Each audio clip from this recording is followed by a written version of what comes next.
तुला लगन के लोगों के बारे में, यानी कि ये रही आपकी कुंडली और अगर आपके फर्स्ट हाउस यानी कि यहां पर 7 नंबर लिखा हुआ है तो बधाई हो, आप तुला लगन के व्यक्ति हैं। और तुला लगन के व्यक्तियों के लिए राहु का ये ट्रांजिट होने वाला है 5वें घर में। कुंभ राशि में राहु ट्रांजिट करेंगे 18 मई के बाद और वो होगा तुला लगन के लिए 5th हाउस। और 5th हाउस क्या है?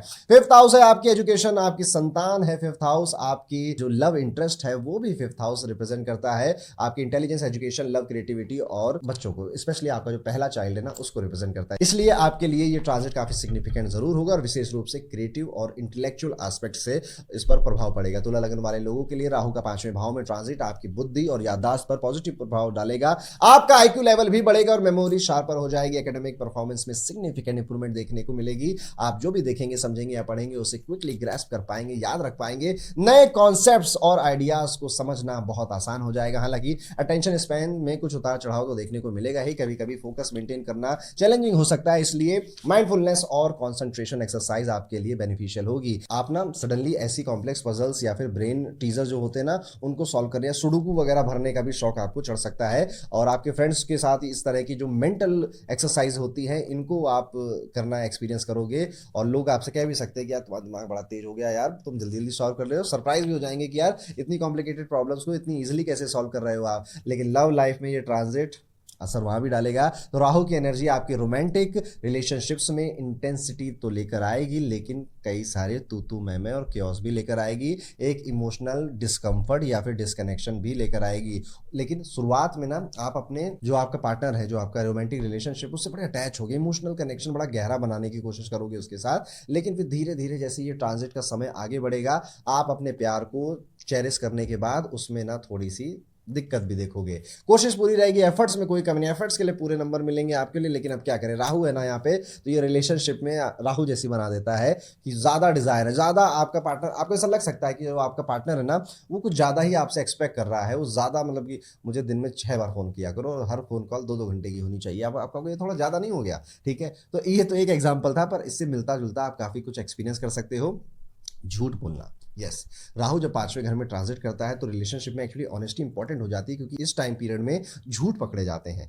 और जो जरूरी नहीं कि वो लाइज या वो जो झूठ अभी बोले गए हैं वो अभी बोले गए हैं उसी टाइम पे, नो, पहले भी कभी आपको कुछ बताया गया था, पढ़ाया गया था, समझाया गया था, वो भी झूठ आप पकड़ सकते हो, जिस वजह से इशू क्रिएट हो सकते हैं। सिंगल्स के लिए ये time period exciting romantic connections develop करने के लिए अच्छा होता है। आप ऐसे देखिए, राहु का टाइम है ना, दिमाग खराब हो जाता है, इसलिए इंसान प्यार मोहब्बत में फंस जाता है यहाँ पे आकर। इस तरह से भी आप इसे समझ सकते हो। तो यहाँ पर आप अगर सिंगल है तो अट्रैक्ट होंगे। किससे अट्रैक्ट होंगे? आपका अट्रैक्शन इस टाइम पीरियड पे, या फिर आप एज के या मेच्योरिटी के उस लेवल पे आ चुके हो कि अब आपको सामने वाले का इंटेलेक्ट इंप्रेस करता है कि वो कितना बुद्धिमान है, वो कितना इंटेलिजेंट है, और फ्यूचर को लेकर, स्पेशली फाइनेंसेस को लेकर इसका क्या थिंकिंग है, ये चीज़ ज़्यादा आपको अट्रैक्ट करेगी लोगों के अंदर। या फिर ये कितना क्रिएटिव है ये पार्टनर, ये ज़्यादा अट्रैक्ट करेगा। तो क्रिएटिव परस्यूट्स में जो लोग बहुत ज़्यादा लिप्त हैं या जो बहुत ज़्यादा इन्वॉल्व है, वो लोग आपके लिए नेचुरली बड़े अट्रैक्टिव बन जाएंगे। ये एक एक्सीलेंट टाइम पीरियड होता है अपनी खुद की ओरिजिनलिटी या फिर इनोवेटिंग थिंकिंग को बूस्ट करने के लिए। जैसे कि आर्ट है, म्यूजिक है, राइटिंग है, एक्टिंग है, इस किसी भी क्रिएटिव फील्ड में अगर आप हैं तो ये नए आइडियाज जनरेट करने में ये टाइम पीरियड काफ़ी अच्छा रहेगा। ये वो टाइम पीरियड हो सकता है आपकी लाइफ का जिसमें आपने सबसे अच्छे आइडियाज दिए थे और वो काम भी किए थे लोगों के लिए। चैलेंजिंग रहेगा थोड़ा सा टास्क ये, लेकिन आप इसे इजी बनाकर कंप्लीट कर पाएंगे, क्योंकि आपकी प्रॉब्लम सॉल्विंग एबिलिटीज इनहेंस होंगी। कॉम्प्लेक्स और डिफिकल्ट प्रोजेक्ट जो पहले इंटिमिडेटिंग लगते थे वो अब मैनेजेबल लगने लग जाएंगे। दूसरा, आप सडनली ऐसे क्रिएटिव हॉबीज डेवलप करेंगे जिनके बारे में आपने पहले कभी सोचा भी नहीं था। जैसे कि अंडर वाटर फोटोग्राफी सीख लेता हूँ, ग्लास बॉलिंग कर लेता हूँ। अपने फ्रेंड्स को आप बहुत कंफ्यूज करोगे, इवन आप एक नए इंसान बनने की कोशिश करोगे और वो चीज़ें आपकी हॉबीज में दिखाई देंगी कि यार ये व्यक्ति ना अब नई नई हॉबीज देख रहा है। जैसी आदतें, जैसी हॉबीज हमारी होती है ना, वैसे ही इंसान हम होते हैं। तो हो सकता है कि आप आर्ट गैलरी में जाओ या एब्स्ट्रैक्ट आर्ट, मॉडर्न आर्ट के तरफ आपका रुझान आ जाए, खुद भी घर में क्रिएट करने लग जाओ। फाइनेंशियल एस्पेक्ट्स की बात करें तो राहु का 5वें भाव में आना, ट्रांजिट इसका यहाँ पे करना, शेयर मार्केट में, स्टॉक मार्केट में, इन्वेस्टमेंट में की तरफ अट्रैक्ट करता है लोगों को। और इस पीरियड के दौरान आप इन्वेस्टमेंट से प्रॉफिट जनरेट कर सकते हैं। हालांकि बेटिंग, गैम्बलिंग, लॉटरी और ऐसी हाई रिस्क एक्टिविटीज से आपको दूर रहना चाहिए। स्पेकुलेटिव इन्वेस्टमेंट में भी एक्स्ट्रा कॉशन आपको बरतना चाहिए। लॉन्ग टर्म और रिसर्च बेस्ड इन्वेस्टमेंट स्ट्रेटजीज पर फोकस करें rather than get rich quick scheme पर। मनी अर्निंग के डिफरेंट वेज और मेथड्स एक्सप्लोर करते रहिएगा। क्रिएटिव इनकम सोर्सेज की ओर आकर्षित आप जरूर होंगे। इनोवेटिव फाइनेंशियल स्ट्रेटजीज डेवलप कर लेंगे। हेल्थ के मामले में अगर बात की जाए तो स्टमक थोड़ा सा आपका आपका परेशान कर सकता है। आपको डाइजेस्टिव सिस्टम पर ध्यान ज़्यादा देना पड़ेगा, तो अपनी ईटिंग हैबिट सुधार लीजिएगा, ज़्यादा स्पाइसी हैवी फूड्स खाने से थोड़ा सा परहेज कर लीजिएगा। मेंटल हेल्थ का भी ध्यान रखें, नेगेटिव थॉट्स कभी कभी माइंड में आ सकते हैं, लेकिन डिस्ट्रक्टिव थॉट्स तो बिल्कुल ही नहीं सोचने हैं। आपको किसी को हार्म करने के बारे में बिल्कुल नहीं सोचना। देखिए आएंगे, ऐसे विचार भी आएंगे, तो मैं ओपनली आपको समझा दे रहा हूँ, लेकिन ऐसा सोचने से बचेगा। अगर ऐसा कुछ ज़्यादा हो रहा है तो थोड़े माइंडफुलनेस की प्रैक्टिस कर लीजिए, थोड़े से ध्यान की प्रैक्टिस कर लीजिए, ताकि मेंटेन रहे आपका मेंटल हेल्थ। एक्सरसाइज करना, वॉकिंग पे या फिर रनिंग पे चले जाना, स्ट्रेस मैनेजमेंट कर लेना, ये आपके लिए ठीक रहेगा। अगर आपकी संतान है तो यहाँ पर आप एक पेरेंट्स की तौर पर आप अपने बच्चे का, अपने संतान का किस तरह से ख्याल रख सकते हो, उसकी एजुकेशन में किस तरह से उसको डेवलप कर सकते हो, इस पर अधिक ध्यान देने वाले हो। लेकिन आपकी संतान ना थोड़ी सी राहु जैसी होगी, बहुत शैतानी करेगी, उद्दंडता करेगी, जिस वजह से थोड़ा सा आप परेशान होगे। लेकिन फिर यही कहोगे बच्चे हैं, बच्चे नहीं शैतानी करेंगे तो कौन करेगा। और अगर आप चिल्ड्रन की प्लानिंग कर रहे हैं तो एक अच्छा समय हो सकता है, लेकिन मेडिकल एडवाइस भी लेनी पड़ सकती है। यानी कि देखिए राहु है ना, तो बेबी का प्रॉमिस तो अगर आप प्लानिंग कर रहे थे तो ठीक है, लेकिन यहाँ पर हो सकता है कि कुछ इश्यूज की वजह से डॉक्टर साहब की सलाह लेनी पड़ सकती है। पेरेंटिंग के इनोवेटिव अप्रोचेस भी आप यहाँ पर अट्रैक्ट होगे, तो बुक्स वगैरह पढ़ोगे, how to be a good father, how to be a good mother, अपने बच्चे का ध्यान कैसे रखें, ये सारी चीजें भी आप कर सकते हो। आप बच्चों के साथ ऐसे एजुकेशनल गेम्स इन्वेंट करेंगे जो इतने फन या फिर इफेक्टिव होंगे कि आपके नेबरहुड वाले या फिर आपके घर वाले कहेंगे यार हमें भी सिखाओ, ये तुम्हारा बच्चा ये गेम खेलता है, उसकी बुद्धि तेज हो रही है, हमें भी सिखाओ। या फिर आपने इस स्कूल में ही क्यों एडमिशन कराया, हमें भी इस स्कूल में एडमिशन करवाना है। सेल्फ एक्सप्रेशन और परफॉर्मेंस के एरियाज में आप एक्सेल करेंगे, पब्लिक स्पीकिंग, प्रेजेंटेशन या फिर क्रिएटिव परफॉर्मेंस में आपका कॉन्फिडेंस बढ़ेगा। आर्टिस्टिक टैलेंट जो मतलब छुपे हुए थे अब आपके पहले, वो अब सामने आएंगे एक नए आर्ट फॉर्म की जगह। तो कुल मिला के अगर देखा जाए तो राहु का ये ट्रांजिट तुला लगन वाले लोगों काफी कुछ चीजों में बदलाव करने वाला है, फिर वो चाहे आपकी एजुकेशन हो, संतान हो या फिर आपकी हॉबीज ही क्यों ना हो। लेकिन अगर आप जान, आप भी कह रहे थे ये तो मेरे लिए भी इस बार मुश्किल हो गई है, क्यों आपने ऐसा क्यों बोला, पहले ये बताओ। तुला राशि वालों के लिए ये जो समय है ये बहुत चेंज वाला समय है। और एक क्या होता है बच्चा कि आप ना एक पैटर्न पे चलते रहते हो कि हम एक स्तर पे चल रहे हैं। तुला राशि वालों के लिए ये वो समय है जहां उनको अपने केतु को सही तरीके से प्रेजेंट करना आना पड़ेगा। ओके। बात वही है, बात वही कह रहे हो आप। जो बात मैं समझा रही हूँ राहु के ऊपर, अभी कोई दूसरा भी समझा रहा होगा राहु के ऊपर, कोई तीसरा भी समझा रहा होगा राहु के ऊपर। आप उसके अंदर डिफरेंट क्या दे सकते हो, दे सकते हो पहली बात तो आप सरवाइव करो। नहीं दे सकते हो तो तुला राशि वालों के लिए ये समय अच्छा नहीं जाएगा अगले 6 महीने का। ओके। 6 महीने बाद राहु उनके लिए स्टेबल हो जाएगा।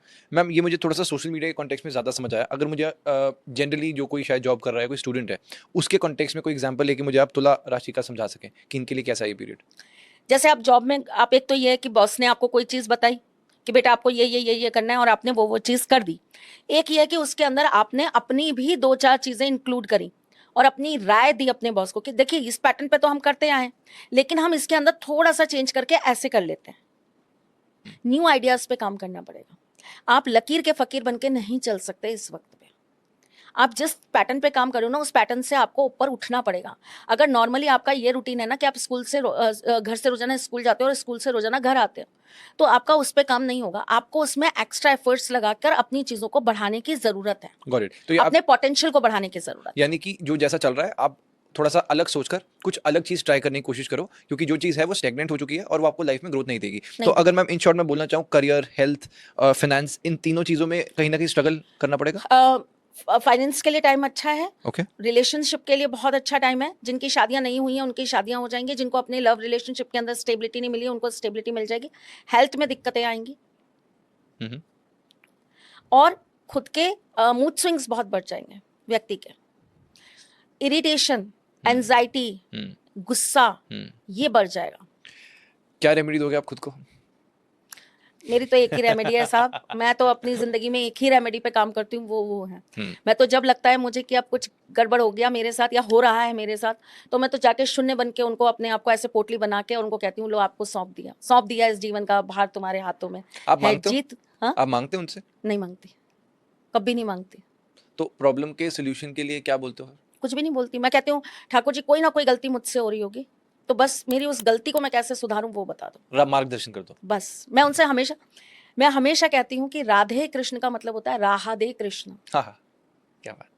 तो मैं हमेशा उनसे ना राह ही मांगती हूँ। वो सारथी हैं मेरे। सारथी क्या करेगा, आपको एक अच्छा रास्ता ही देगा। He is a very good driver. Yes. तो मेरे को इस बात का क्या डर है कि वो पहाड़ों पे चला रहे हैं, कि वो गड्ढों वाली सड़क पे चला रहे हैं, वो कहीं भी चला रहे हैं, वो मुझे बहुत स्मूथली निकाल देंगे उस जगह से। और मैम इसकी मुझे लगता है स्ट्रेंथ भी ना एक इंटरनली बहुत ज़्यादा मिलती है। जैसे पर मैं कोशिश करता हूँ प्रेमानंद जी महाराज के सत्संग सुनने का। तो जब से मैं जुड़ा हूँ तो तब से अब वहाँ पे अपने लोग जो बोलते हैं कि हमारी माई श्यामा को राज। तो अब मैंने क्या किया कि घर पे भी ना वो स्टिकर लगा लिया है। तो अपने आप ही जब भी कुछ ऐसा आपको फील भी होगा, आप शायद वो पढ़ लेते हैं कि अल्टीमेटली जो करने वाले हैं वो तो वही हैं, हमारी माई श्यामा को राज। तो आपको अपने आप ही डर कहीं ना खत्म कहीं हो जाता है, डर खत्म हो जाता है, शक्ति हो राहु जाती दूर है। भाग जाता है। और मैम अभी तक मेरा एक्सपीरियंस है ये, सब कुछ सही हो जाता है एट द एंड, सब कुछ सही हो जाता सब है। कुछ सही हो जाता है। सो मैम ये रेमेडी क्या, अगर तुला राशि के लिए रेमेडी आप देना चाहें?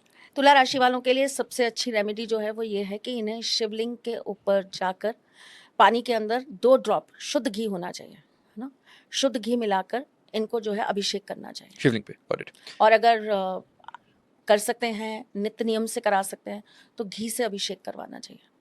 ओके। एक ना अलग अलग राशियों के हिसाब से अलग अलग शिवलिंग आते हैं। हम सावन में करेंगे इसके ऊपर पॉडकास्ट, श्योर है श्योर ना। Right, sure.